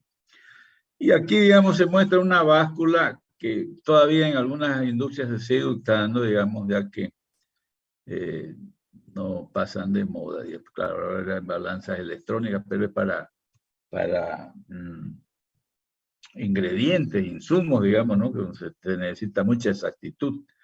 Pero, digamos, para un peso normal, digamos, tenemos este tipo de báscula, ¿no? Esta es la báscula de plataforma, que tiene las siguientes partes.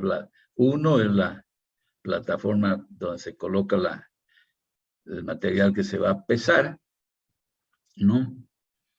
Do es la vara de lectura, o sea, una vara graduada, ¿no es cierto? Kilos, libras. El fiel es el cursor, que es para lograr balancear el peso.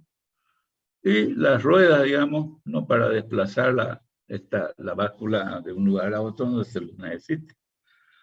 Selección por grado de madurez. Entonces, esto se hace en forma manual, ¿no es cierto? Se coloca la fruta en mesa, donde el operario está haciendo esa clasificación, esa selección, dependiendo del grado de madurez, digamos. Hay operarios que son muy diestros, digamos, y hacen con mucha habilidad esa separación. Se emplean diferentes recipientes, o sea, se coloca la fruta que se va a seleccionar sobre mesa, donde están a la vista ahí de los operarios que hacen la clasificación, colocándola de acuerdo a su grado de maduración en diversos recipientes. Así habrá recipientes para canastas, para frutas que están bien maduras.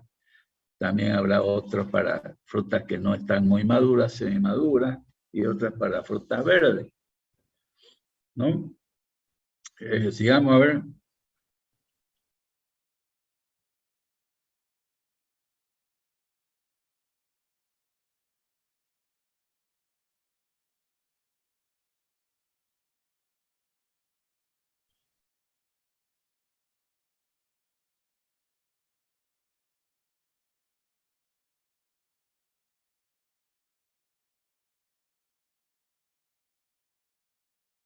Bueno, el calibrado, ya vimos de qué se trata, es una separación por tamaño, ¿no? Se realiza el calibrado cuando la fábrica tiene las líneas para vender, para lanzar sus productos como fruta fresca y también como fruta, para línea de industrializado. Entonces, en esos casos, digamos, ¿cómo no? Pues digamos, ¿no? La fruta de mejor tamaño, mejor forma, que está, las cáscaras tiene una pigmentación más uniforme, la más bonita, ¿no? Se vende como fruta fresca, pues no, porque así va a obtener mayor utilidad la empresa. Pero no significa de que el resto de fruta sea fruta en mal estado, ni mucho menos, ¿no? Sino es fruta también fresca, que tiene las condiciones nutritivas excelentes, ¿no? La mejor fruta, solamente que puede ser de tamaño más pequeño, puede tener alguna deficiencia en el tema de la pigmentación de la cáscara, de la piel de la fruta, etcétera. Pero no, de ninguna manera quiere decir que sea fruta mala, ¿no? Entonces, ese calibrado se hace en esos casos, digamos, cuando hay las líneas de fruta fresca y de productos industriales. Se puede realizar a mano, utilizando planchas con diferentes perforaciones de diferentes tamaños, ¿no? O también se puede hacer en forma visual. Como le digo, hay trabajadores, operarios que tienen mucha habilidad, mucha experiencia y hacen eso de forma excelente, ¿no? En forma manual. También frecuentemente hay que hacer el lavado para separar materias extrañas, ¿no? Eliminar la suciedad. Se puede realizar dependiendo pues del tamaño de la fábrica, ¿no? Se puede hacer utilizando un determinado tipo de equipo, otro, etcétera, etcétera, ¿no? Pero normalmente, digamos, para fábricas de mediana y gran envergadura, se realiza utilizando máquinas en las cuales está en movimiento la fruta o el agua, o pueden estar tanto la fruta como el agua en movimiento. Las partículas pesadas, como se trata de separar la suciedad, las partículas pesadas se precipitan y se recuperan por el fondo del equipo, de la instalación. mientras que las livianas son arrastradas por un rebosadero.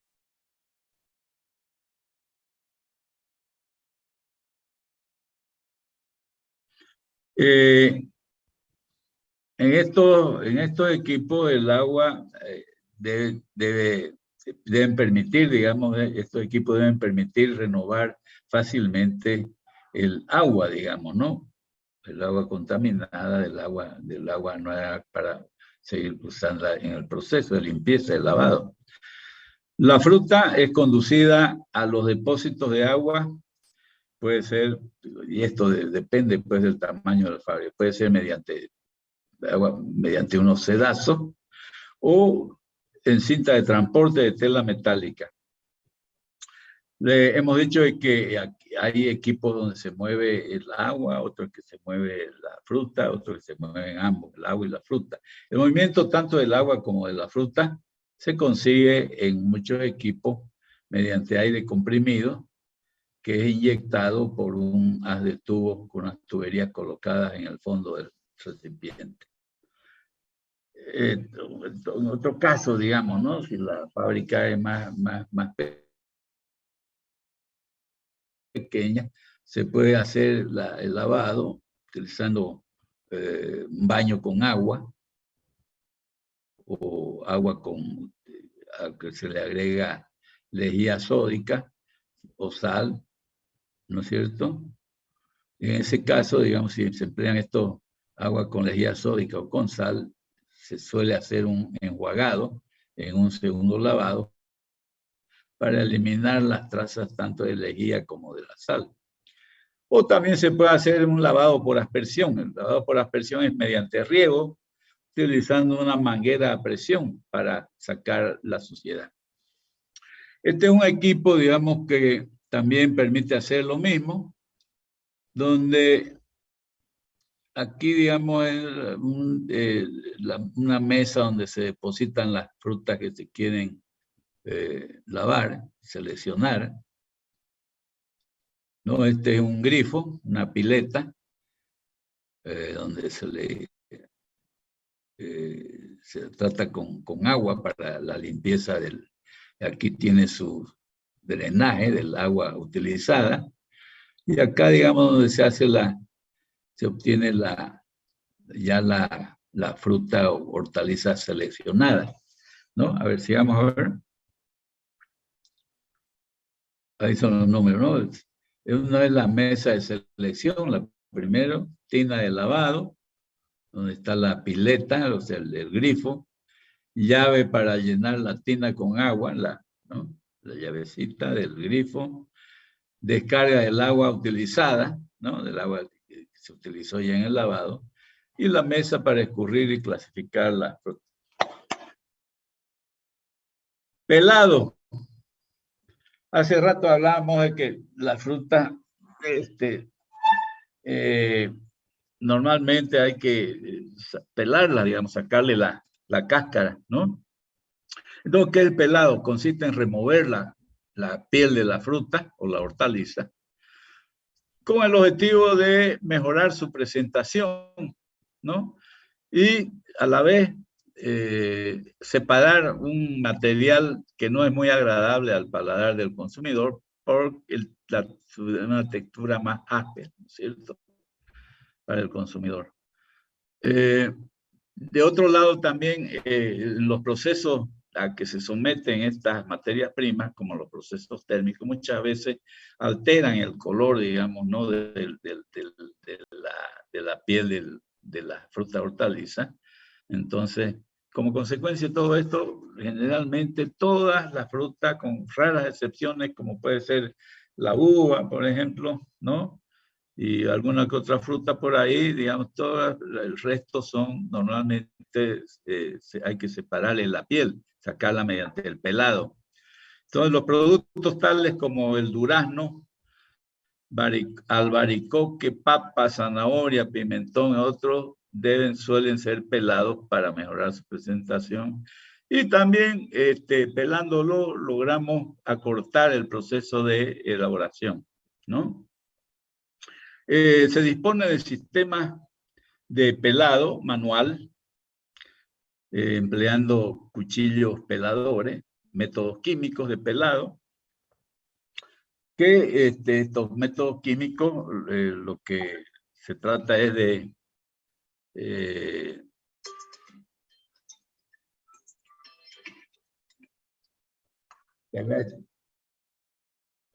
hola, Pelé.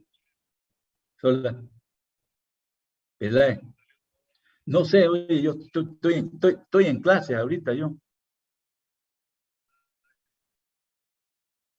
Ya, Pelé, ya, chao. Bueno, decía el pelado, ¿no? El pelado se puede hacer en forma manual, utilizando cuchillos especiales. Para fábricas grandes se suele utilizar métodos químicos. Que el objetivo de estos métodos químicos es descomponer la pared celular de las células externas de la fruta, de la cutícula, removiendo la piel, ya que se provoca la pérdida de la integridad de los tejidos de la piel de la fruta. Seguimos, a ver. Ya. Entonces, seguimos hablando de los métodos químicos. ¿Qué métodos químicos tenemos? La inmersión en lejía de sosa y la inmersión en aceites vegetales. ¿En qué consiste la inmersión? El pelado, digamos, por inmersión en lejía de sosa.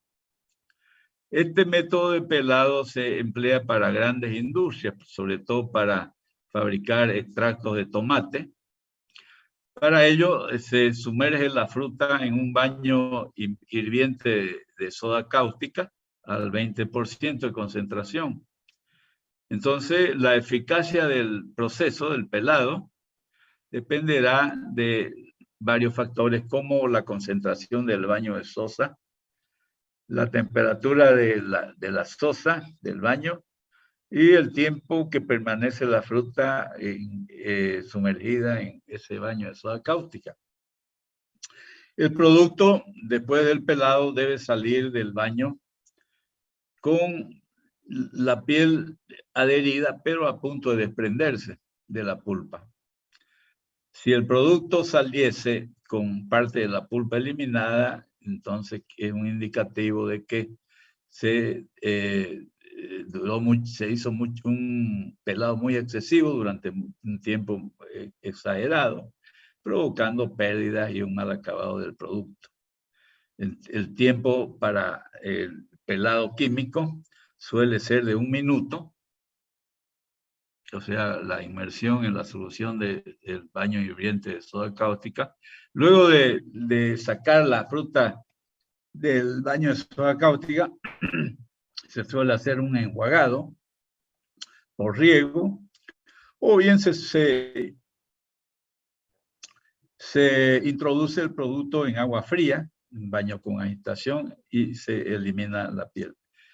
Posteriormente se sumerge el producto en una solución de ácido cítrico al 2% para neutralizar los residuos de los productos alcalinos, de la sosa en este caso, ¿no? Y finalmente se hace un acabado manual, como en el caso de la eliminación de los ojos en las papas y descarozado de las peras.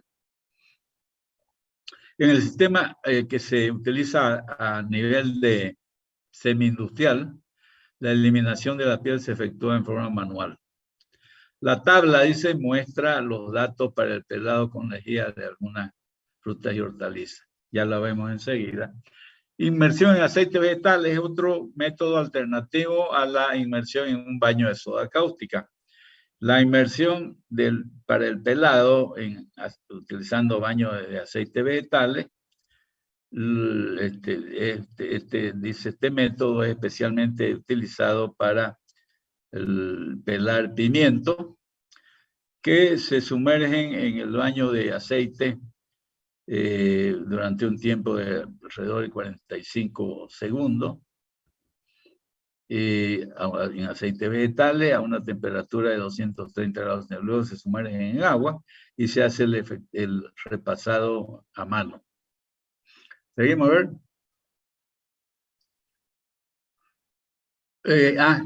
Acá hablaba de este cuadrito que nos muestra para diferentes frutos y hortalizas la temperatura del baño de soda cáustica, la concentración de ese baño y los tiempos de inmersión.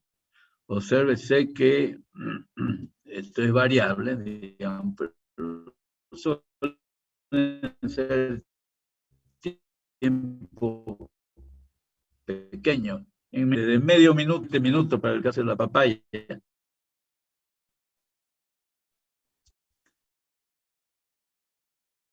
¿No? Bueno, ¿qué es abrasión? Es someterlo a la acción de superficie áspera, rugosa, superficie abrasiva.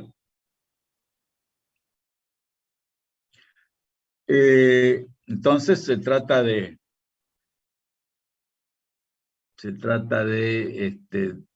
muelas, dice, que abrasan la piel o la cáscara de la fruta. Consisten en raspar o desgastar mediante fricción la piel de la fruta, raspado de la piel. Se emplea para frutas que tienen pulpa consistente, ¿no? O también para hortalizas, como la guayaba, peras, manzanas, algunos cítricos, papas, zanahoria. No para el caso de frutas como el durazno, el damasco, ¿no? Porque tienen la pulpa muy suave, muy débil.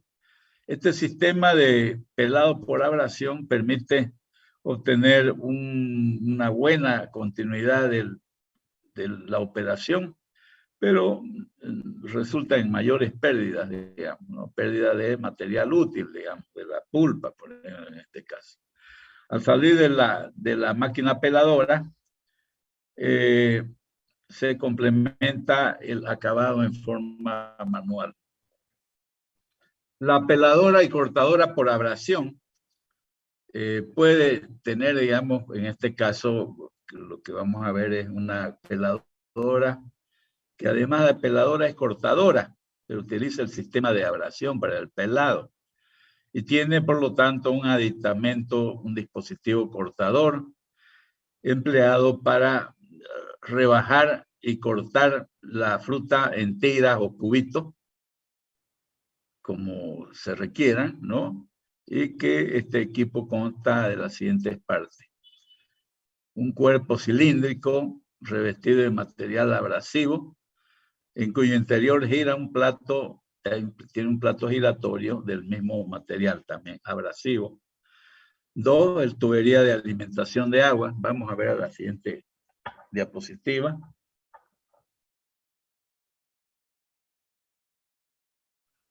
Ya, no. Sí, esta, ¿no? Entonces, uno, el cilindro, ¿no? Que tiene en su interior un plato giratorio, ¿no? Tiene superficie abrasiva, el cilindro ¿no? Entonces, pela, digamos, a medida que el plato va obligando al material a contactar las paredes del cilindro, el cilindro abrasivo, ¿no? Uno dice, ¿no? 2, estos son ductos para alimentar el agua que se requiere siempre. 3, la tolva de alimentación. ¿No? 4, digamos, la compuerta para recibir el material pelado, ¿no? La fruta pelada. 5, es el dispositivo para el cortado, digamos, ¿no? Cortado en cubito, en la forma que uno quiera. Y 6 es la palanquita para hacer presión para el cortado. Y 7 es por donde sale, digamos, el material ya cortado. Y esos son los discos ubicadores. Bueno, ese es un dispositivo, ¿no? De un equipo para pelar y cortar también, ¿no? En diferentes formas. Sigamos a ver.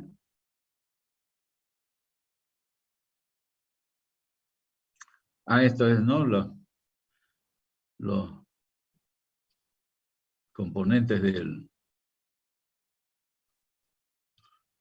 También se puede hacer el pelado por flameado, o sea, flameado es aplicación de calor, la llama, ¿no? Flama. Consiste en hacer rotar el producto sobre la llama o encima de parrillas que caliente, ¿no? Que irradian calor. Al terminar el tratamiento, el producto se sumerge en agua fría, eliminándose las pieles chamuscadas. Se aplica este método para ajíes, pimientos, por ejemplo, ¿no? Utilizando vapor también.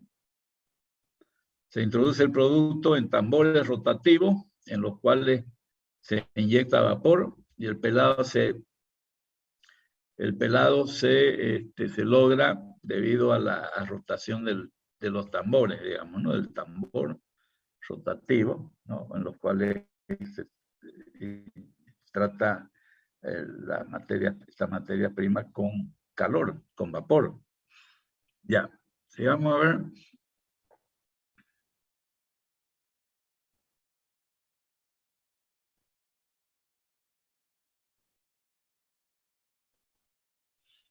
Máquinas peladoras, o sea, seguimos con el pelado, ¿no? Hay máquinas de pelar en las cuales la fruta se halla fijada entre dos soportes y en esos soportes la fruta se hace girar. Entonces, sobre la fruta que está girando, actúa una cuchilla que va sacando la piel. Eso, por ejemplo, lo pueden ver en esos que venden zumo de fruta, de cítrico, de grey, de naranja, en la calle, ¿cierto? Este tipo de maquinita. Se trata de equipos peladores, máquinas peladoras que tienen cuchillas especiales que contactan la fruta que está girando. Y normalmente se puede hacer un repasado a mano y se emplea para pelado de frutas que tienen la pulpa firme, como puede ser las manzanas, las peras y otros. Después tenemos estos equipos ya no son para pelar, son para extraer la semilla, esto, ¿no? A ver, veamos la siguiente. Deshuesado, que es la semilla o hueso, digamos, ¿no? Como el caso de la manzana, la pera, la piña, por ejemplo. Debe ser descorazonado antes de proceder a poder elaborarlo. Hay equipo para cada producto. El deshuesado del durazno, por ejemplo, se hace partiendo el durazno en dos mitades y extrayendo la semilla. El deshuesado, para el caso de la cereza, se hace en equipo formado por un plano inclinado, que estábamos viendo al medio de la anterior lámina, un plano inclinado sobre el cual se hace resbalar la fruta, y un tambor perforado giratorio, y en cuyos agujeros se colocan la cereza. Unos punzones hacen salir la semilla, estando el tambor giratorio quieto o girando. En el caso de la ciruela se realiza el extraído de la semilla colocando la ciruela en los huecos hemisféricos de una cinta sin fin. En esta cinta sin fin las ciruelas se colocan, se hacen pasar más bien por unas cuchillas fijas que la cortan por la mitad a la fruta. y la semilla es expulsada por un nervio o talón de la cuchilla. De la misma manera se deshuesan los albaricoques. Después del pelado y descarozado, carozo es la semilla, pelado y desemillado, se sumerge el producto en una solución de agua con 2% de ácido cítrico o ascórbico o de sal para evitar las oxidaciones y ennegrecimiento del producto. Luego se hace el acabado a mano. A ver, seguí, a ver.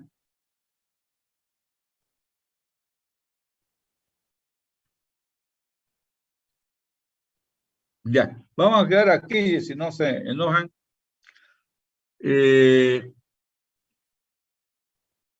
Ya estoy corrigiendo los exámenes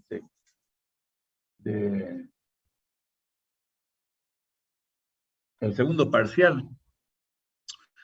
Y estoy un tanto decepcionado porque no se fijan al responder, no responden cualquier cosa. A veces se disparan y copian. Lo que hace uno mal, todo mundo hace lo mismo. Sí, que están copiando. No, eso no está bien. Pues no, y ya nos falta el examen final y nos falta los trabajos, ¿no? Los trabajos de investigación que deben presentar ustedes por grupo. Pero bueno, les ruego que se apliquen un poco más para dar el examen final, ¿no? Porque las notas no están muy buenas. Seguramente a muchos los va a salvar la nota de los trabajos de investigación que presenten, si es que son buenos, digamos, ¿no? Entonces, por otro lado, entiendo que el día jueves es feriado porque es Corpus Christi. Entonces nos vemos de aquí a una semana, el martes próximo. ¿Ya? Vamos a seguir avanzando con este tema de las frutas y hortalizas. Dicho eso, si tienen algún comentario o algo que decir, Ingeniero, Ingeniero, disculpe, el martes igual es que es feriado, ingeniero. es feriado. Hable uno y después otro. Ingeniero, le comento que el martes igual es feriado, jueves y martes. ¿El martes qué es pues el martes? El año nuevo y Mara. Ya no hay Mara. Ya, pues ni modo, ¿qué vamos a hacer?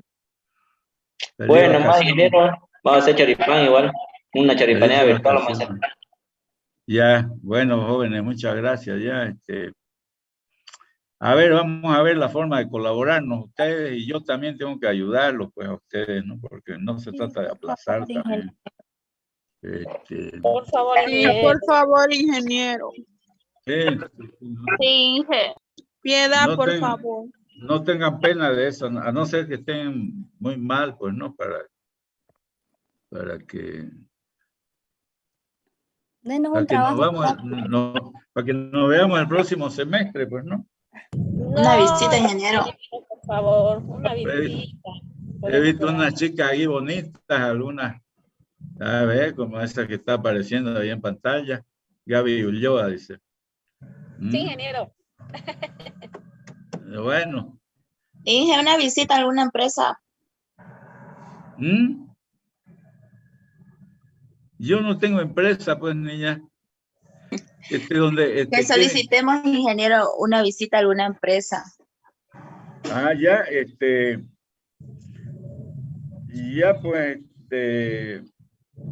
eso es lo que se suele hacer, pues, nosotros, ¿no? En realidad, en lugar de los trabajos de investigación, eso que hacen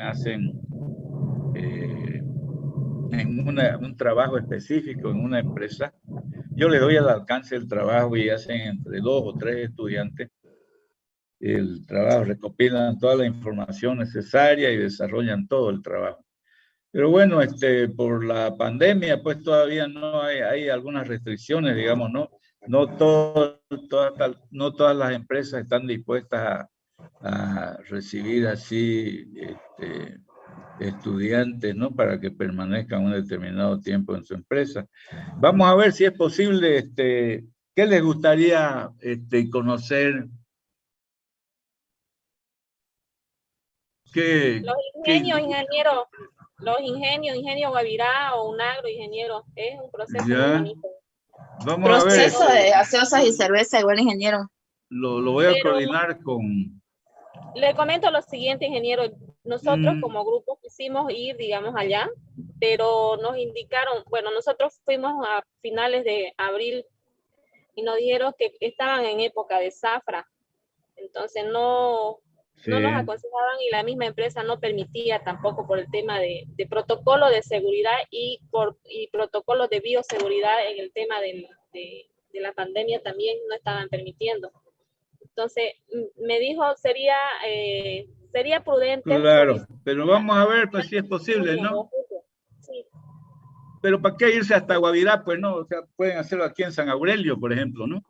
No sé, pues de repente quieren pasear ustedes y se van hasta Guavirá. Bueno, eso lo vamos a coordinar con Rogelio, a ver si ya vamos a buscar ahí un día que se pueda y lo hacemos, pues no, ¿por qué no?